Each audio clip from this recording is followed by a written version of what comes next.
The Sports Ball Stuff podcast is brought to you by What Lola Wants. Go to WLWPrivateChefs.com for information to reserve top quality chef and restaurant services in the Chicagoland area.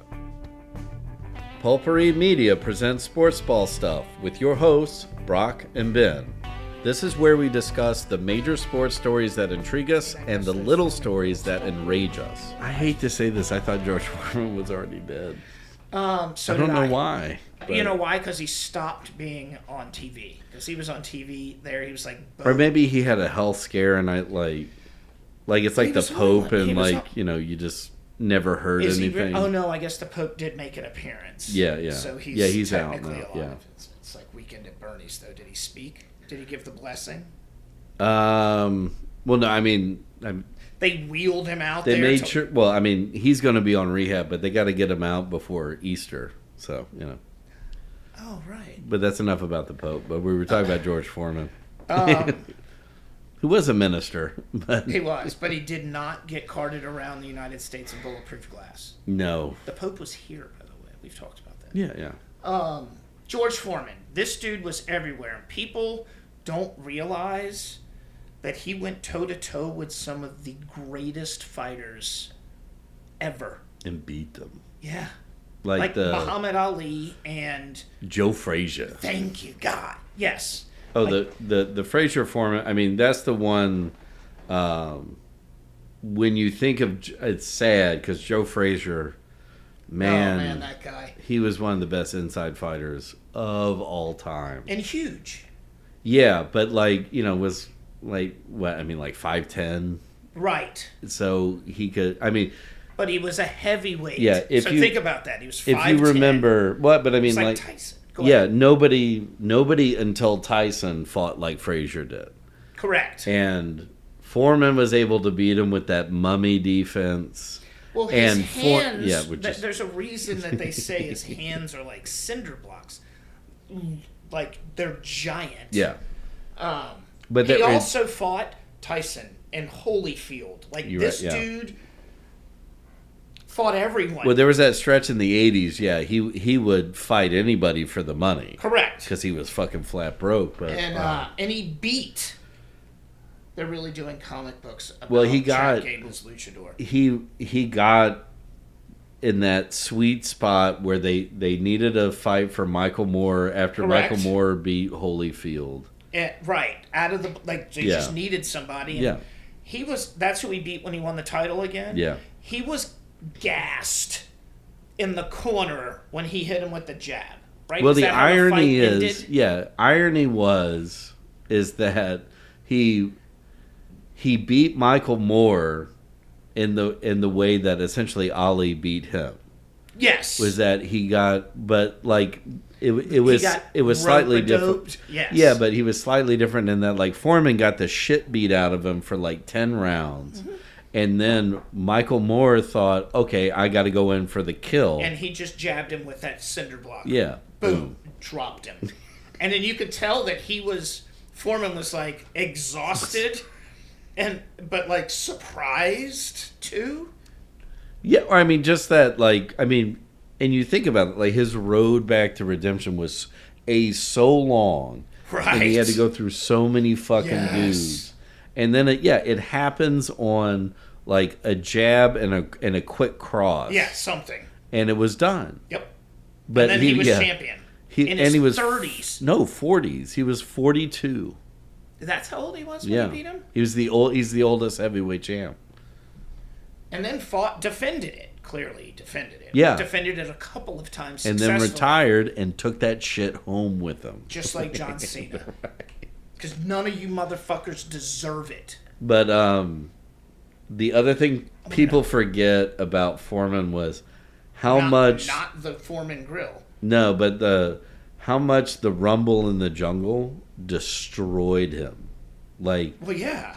He got the yips. He was emotionally deconstructed by Muhammad Ali in that fight.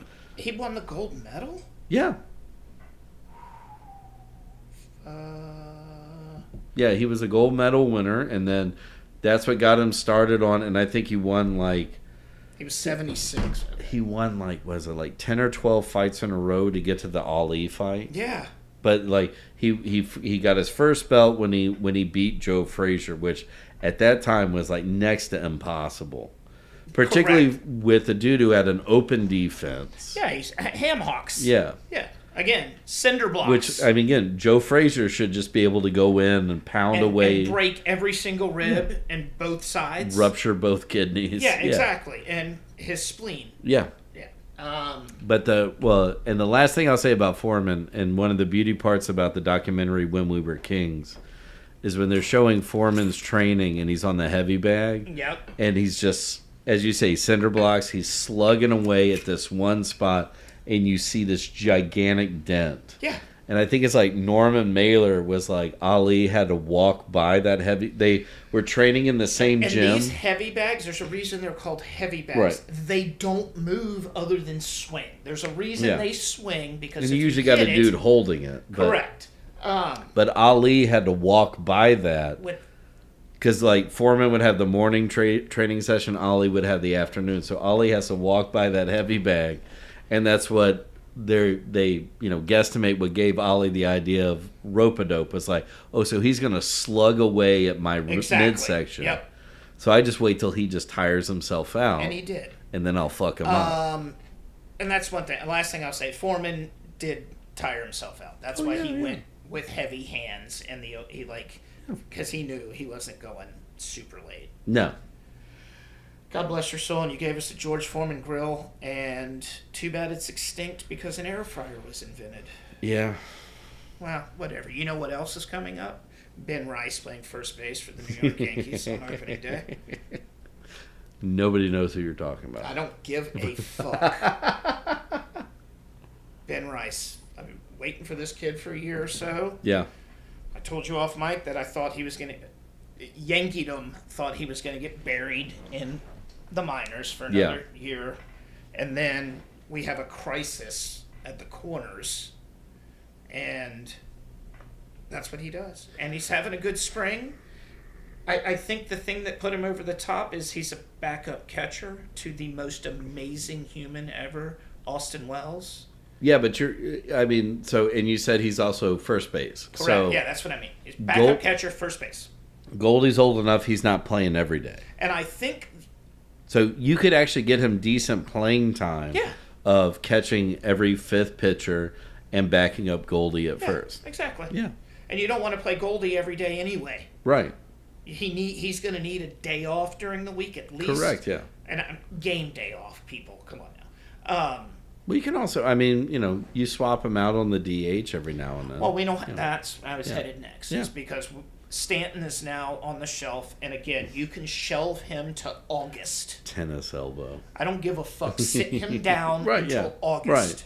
Until playoff push, and then you bring him back, Yeah. let him get up to speed so he is mashing in the playoffs. Yeah. Because that's all he does, apparently. He's the opposite Alex Rodriguez. So here I will juxtapose that with horrible organizational skills. So in the Cardinals organization, we have Well, no, the Yankees kind of had their hand forced, but go ahead. I know, but so there was supposedly a competition for center field, right? Because the corners are already taken. We've discussed by established players, Newbar, and it's either going to be Brendan Donovan or Gorman or one of a handful of guys. So it was down to Ciani and this guy named or it's Victor Scott II. Ciani hit maybe. Are they both youngish? Yeah, but like Victor Scott's young. Okay. Ciani hit, I think, didn't even get up to 100 batting average in spring training. Victor Scott II was actually hitting over 300 in spring training, had double-digit stolen bases, and was comparable defensively rating to Ciani. Okay, so what's the problem? Guess who the Cardinals are going to probably send to the minors? Oh, not Ciani. Correct. Yeah. Victor Scott II. Now, again, there's a couple of days left. Actually, no, Sunday was the last day because opening day is Thursday. I know. Ben Rice is 26. Yeah. By the way, but he went to college, so. Victor Scott, I think, is like 21. Oh my God. And he's fast. He's got a good glove. Got a good bat. Why not start this? Why not at Would least be start a the perfect season? number 2 hitter behind Mason Wynn. Why wouldn't you just like? Well, I'm glad the Yankees got their hand forced, whatever. But I'm glad he's on the roster. I'm glad finally. I will say this is that what I will, in comparison to the two organizations. Now we don't have pitching, so it doesn't matter because they're all getting Tommy John surgery. Oh, we apparently. don't either. I'm just saying.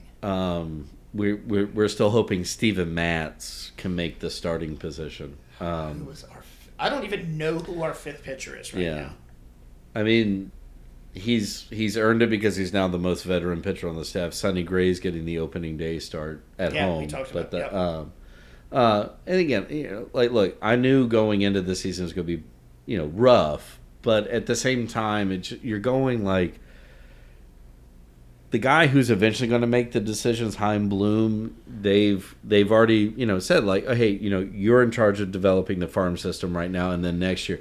So we're working with a lame duck president GM. Oh, give me a yeah, exactly. And again, Never mind. I don't know any. Yeah, I don't know of any other alternative that would really work. Even if you hired a dude for 1 year, everybody would know that he's on a 1-year contract. Yeah, I mean, I guess that makes sense. Yeah. I mean, as fucking stupid as it sounds, that makes sense. Right. Like, Which is also, this is what I also tell students of mine, don't declare your intentions because it's always a bad idea. Yeah, seriously. Don't have a fucking press conference saying like, this guy's got 1 more year and this guy's the future, but we're not letting him really touch the team. Correct. For now. Yeah. So he could just sit in this office for reasons that no one knows. But which is, and I've had family members of mine say, and other Cardinal fans go like, we just don't know what the direction is right now. And like the problem is that really they're in a holding pattern for a year until they clear out the front house. I can't. Why did? Yeah, I know. Yeah. How much time do we have? 2 minutes. Okay, great. Just real quick before we run out of time, Brett Gardner, I'm sorry for your loss. Yeah. Hang Bro. in there. I couldn't imagine. I loved you and hated you on the Yankees, but this is beyond that. Yeah, I'm not going to make a dugout joke. Yep, So. me either. So I'm sorry. Hang in there. Give your family my love. Yeah. Okay. So why would the Cards do that? Like basically go, okay, we know we're going to reset why not do it now? Well, their whole like mantra was, and I swear to God, if I hear this term anymore, we want to give the young kids runway, right? Like, time to take off. I get it. Yeah. So you're going like, you got this kid killing it. Now, again, you're contradicting yourself right here. Right, exactly. With Which this is decision. Now, again, if you came out, if you're being that honest in your postseason press conferences, be that honest in your preseason ones. And if it's like, hey, fucking through. Hey, we want to keep him in the minors before his service time kicks in. So we can totally get that. So we can fuck him on the back end. Right? With Yeah, cash. I So, totally like, get that. Yeah. Yeah. Like again, that's the way the game's sucks, played. Yeah. But you're giving him runway and you're saving yourself Correct. some money. But if you're going, we want the best player for each position, then go with the kid who's hitting over 300. Who clearly has and motivation. has multiple stolen bases. And put it this way. Oh, you mean a guy with speed and can bat over 300? What was it? Center field? Yeah. Oh, if he's playing center field, of course he's got range. He can't Exactly. be terrible. Right. Because you're in center fucking I saw field. him make 2 sliding catches in spring training. I mean, he's no Bernie Williams yet, but come on, nobody. I mean, he doesn't play classical guitar, but I'm sure he can learn. Bernie Williams, man, he patrolled that fucking field like a goddamn genius. Oh, Yeah. wizard. The following segment has been brought to you by Whatever Lola Wants. Go to WLWPrivateChefs.com for information to reserve top quality chef and restaurant services in the Chicagoland area. The Sports Ball Podcast is a production of Pulpery Media, produced and edited by Ben Grimion, marketing by Brock Ryder, graphic design by Beck Ryder and Ben Grimion, Music by the Heisenberg Compensators.